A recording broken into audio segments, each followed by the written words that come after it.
Good evening. A Knifeman who stabbed 2 worshippers and a police officer at a mosque in Birmingham has been found not guilty of attempted murder because he was insane. Mohammed Elmi carried out the attack in a prayer room and he could now be detained in a secure hospital indefinitely. Victoria Davis reports. It was the last prayers of the day at this mosque in Ward End in Birmingham when a man who had been praying launched a terrifying knife attack on another worshipper. I was standing there. The guy on the left-hand side of me stood up and started stabbing the guy who was sitting almost here.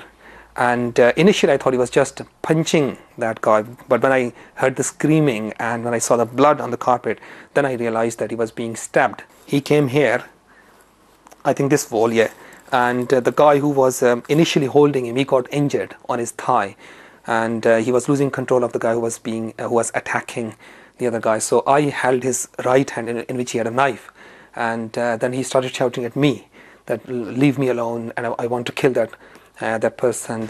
Minutes later, 2 police officers arrived and attempted to taser Mohammed Elmi, but when that failed, he turned the blade on them. I felt an impact in my left side, which knocked me to my knees, and then I remember putting my hands around his waist in a kind of bear hug and pulling myself back to my feet. And the next thing I really remember is seeing him trying to stab me in the back several times.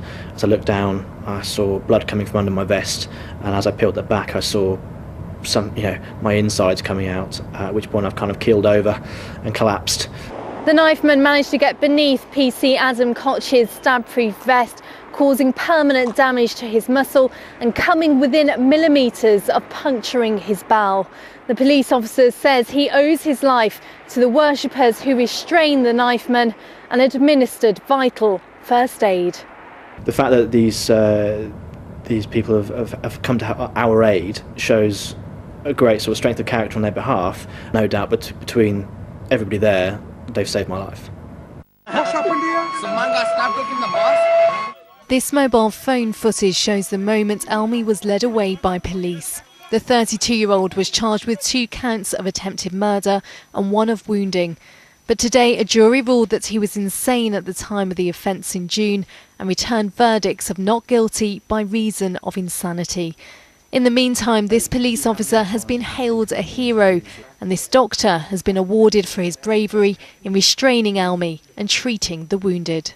Tomorrow, a judge is set to pass a hospital order which could see Elmi held indefinitely in a secure mental health facility to make sure he can never launch such a brutal attack again. Victoria Davis, ITV News, Birmingham. The deaths of 4 firefighters at a vegetable processing plant was caused by a catalogue of organisational systemic failings by Warwickshire Fire and Rescue Service. That's according to a report. The Fire Brigades Union says officers and fire authorities must learn from the deaths of the firefighters at Atherstone-on-Stour in 2007. John Averis, Ashley Stevens, Darren Yates-Badley and Ian Reid died when they entered the building. So everyone on the ground did the best they could in the circumstances. Of course, what you need is detailed information about the premises, about where the water is, about any peculiarities of the building. All of that should have been passed to the people on the ground, and was clear failings of that about the information provided by the owners and the occupiers to the firefighters on that evening, for example. Well, in 2012, Warwickshire Council was fined £30,000 after pleading guilty to failing to ensure the health and safety of its employees.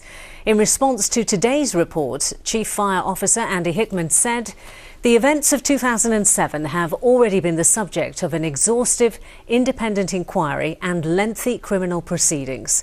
We've learned lessons from the tragedy, and our focus over the past 6 years has been to ensure that Warwickshire Fire and Rescue Service is an example of best practice." Sikhs in the Midlands say they're disappointed by the findings of a review into claims that Britain helped India plan a raid on a temple that ended in a massacre 30 years ago.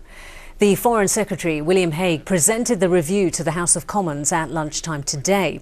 He admitted military advice was given to the Indian government ahead of the attack, but he said it only had limited impact.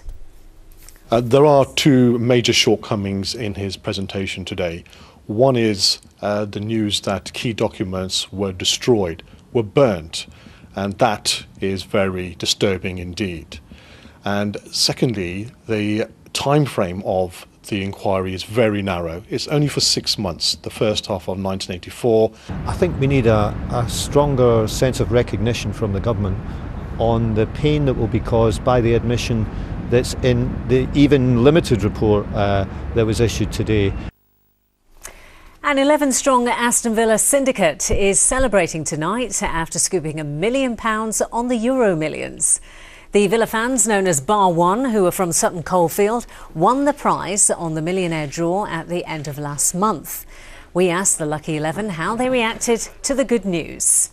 It was about 12 o'clock midday. I'm working nights, and all I can hear is some shouting outside. I've grabbed my dressing gown, walked downstairs. They've opened the door. I've opened the door, and they just told me, you know, that syndicate. I went, yeah. And I knew straight away. I thought the smiles on their face were just too big. I knew we'd won some money, so that was it then. Well done then. Meanwhile, on the field in football, one result to bring you from League One, and it's a good one for Coventry City, who've beaten Bristol City 2-1 thanks to goals from Frank Musa and Andy Webster. Now let's get the weather forecast from Lucy.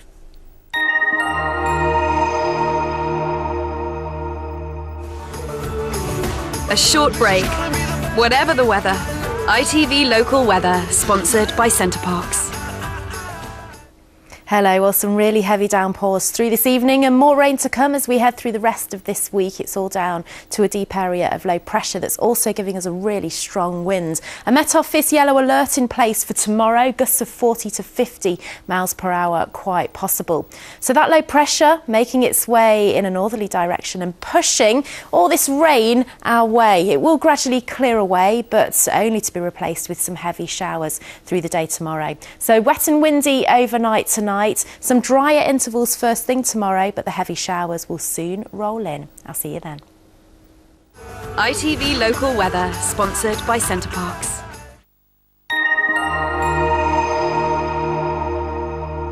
On the website, the story about the scientists from Leicester who say they've made a big breakthrough in the fight against Parkinson's disease. An uplifting read. For now though, from the late team, good night.